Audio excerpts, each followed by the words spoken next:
the beautiful stone-carved animals. That's a very nice walk afterwards. And then we're going to serve you a countryside lunch. Please don't expect a lot from that lunch because that's countryside area. But that's certainly the best choice we can make. Okay? And oh, by the way, that's a motel I stay in, the next building. We need to take a picture. You want to see my room?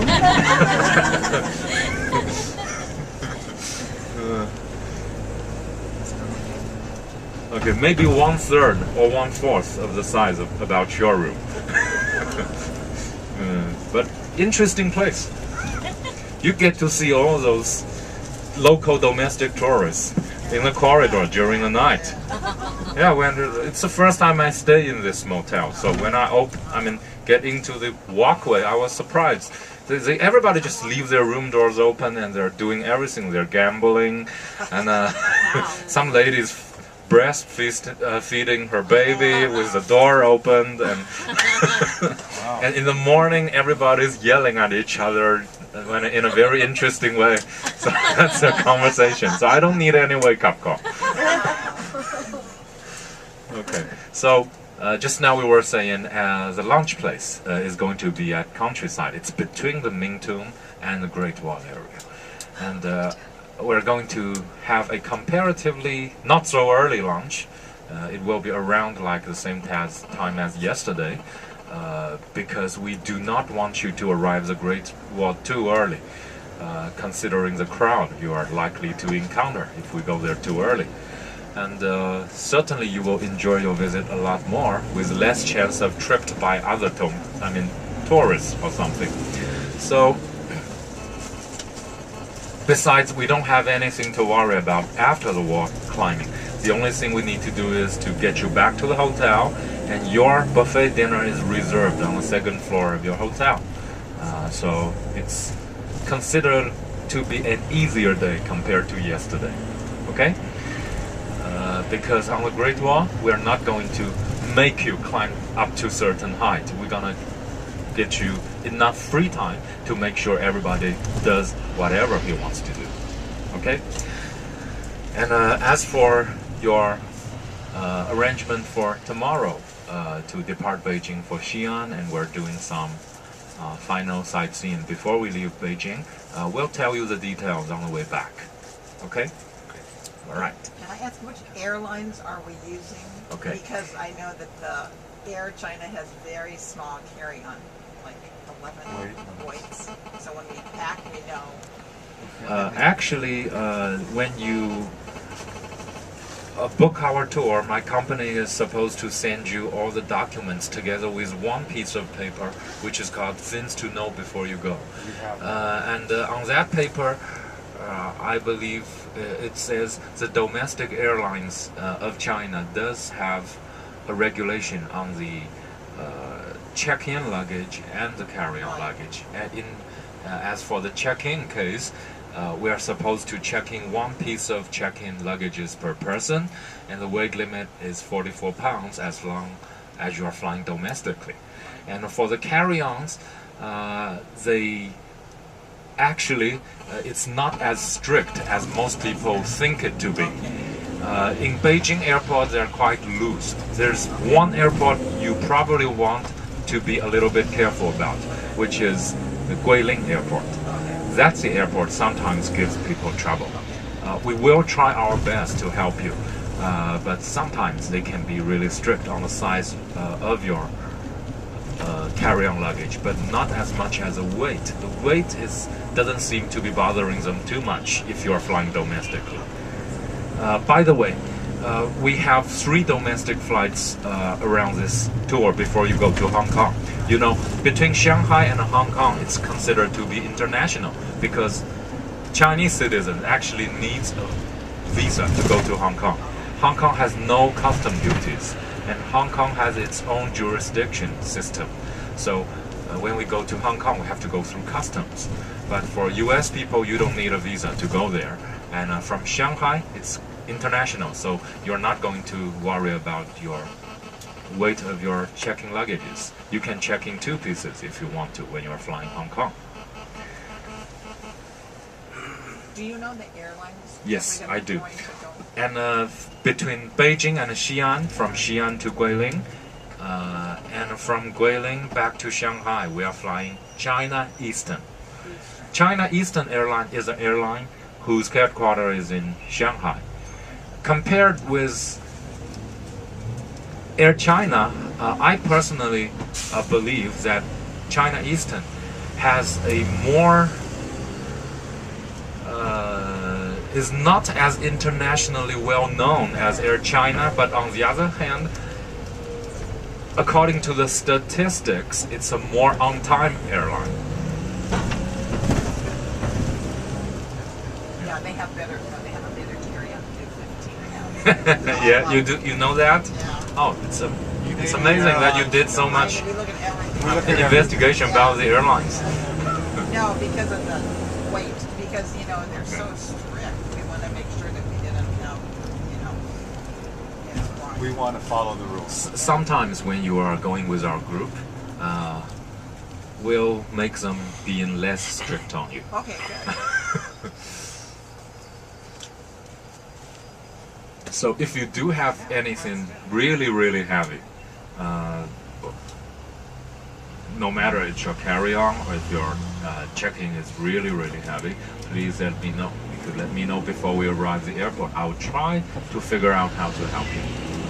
But please do not tell me after you get your boarding pass. Tell me, Jeffrey, I have like 60 bars of gold sticks over there in my carry-on luggage. Then I won't be able to help you, okay?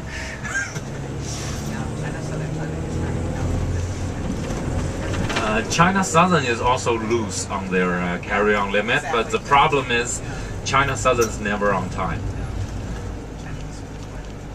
China Eastern is a more efficient airline in terms of punctuality.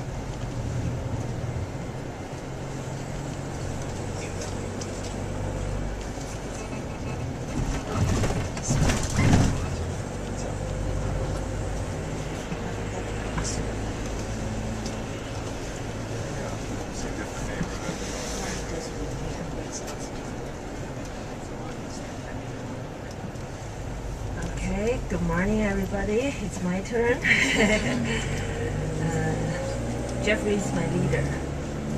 No, I'm not your leader. We I work mean, together, we work okay? together. I mean, he's the tour leader, travel with you.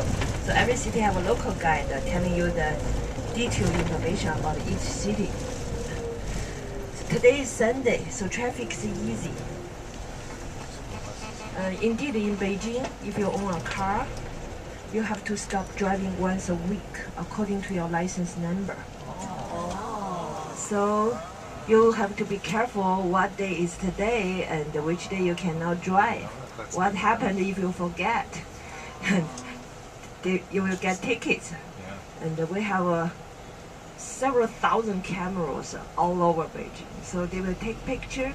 Like several months ago, if they take picture, they only charge you once. But now, people want to pay the fine. They say, 100 yuan, I would pay this money because I really need to drive. And then, now the rule is, it depends on how many pictures they take, and then they will charge you how many times. Each time 100 yuan. So if 5 times, and then 500 yuan. So Saturday, Sunday, no limit, and the holidays, no limit. Everybody can drive out. After the petroleum price going up, $5 per gallon, lots of people try to drive less. That's a restaurant, and it's a public bus, like a club. I think in the US you don't have something like this. Everybody go there to take bus together. It's very like a sauna, security, something like that, with massage, everything. So it's very, very popular, and people really like it. So relaxed. A group of like business people after having a meal, socializing, and then they go to the public club together. It's not cheap. It's not cheap. Depends on which level you go. Some of them could be very, really expensive. Like you go there, take a bath and massage everything. It could goes like $200 per person. $200 per person. So Chinese people really know how to enjoy life. Because the big gap between the rich and poor are so big, and some people always can afford it. And now we are driving along this is called the Peaceful Avenue. The street right in front of our hotel, that's the main street in Beijing, run from east to west. We call it Chang'an Avenue. Chang'an Avenue. And if we're driving from Tiananmen Square to north direction, we will see the Jingshan Park. And then all the way north is this street. You will see the building right in front of us, covered with the red color. That's the drum tower. Behind the drum tower is the bell tower, because in the Yuan Dynasty, Ming Dynasty, people have no watch, so they need to rely on those bell and drums to tell them the time. So morning bell, evening drum. Both of the buildings still keep in a good shape. So this is a very old street, but very busy. I like here.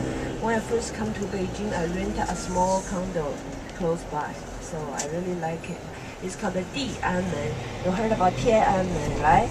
Tiananmen is the heavenly peaceful gate, and this is earthly peaceful gate. So everything in Beijing is symmetrically arranged. So if you have one in the north, you always have something similar in the south. Or you have one in the east, you have one in the west. On the left-hand side, this is the Shisha-hai.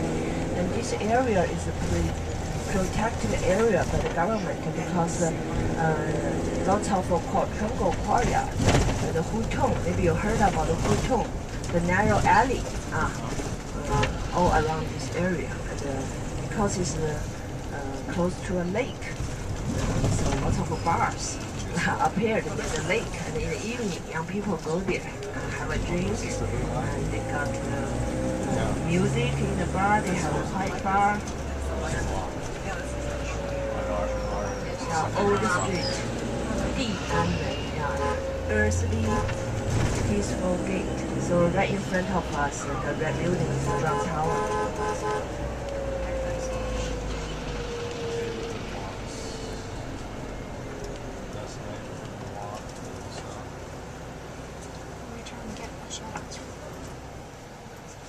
We went within a block of my friend's house. You Yeah, did? because we found it was that way one block. So it was Did you really- found a particular place? I have the address in my luggage. I don't know. My friend wanted missionary. Did you take a picture to show her? No. We went up the street here. No, but it was the people who owned it were Yes, Syrian that's the area. relatives, you know, Yeah, and so that's it the was a very Wuhan. famous Okay, place. Wuhan. Now it's a restaurant. So she went Tiananmen Street. like a few years ago. What's that? And she just kind of, one of the customers happened to sell them.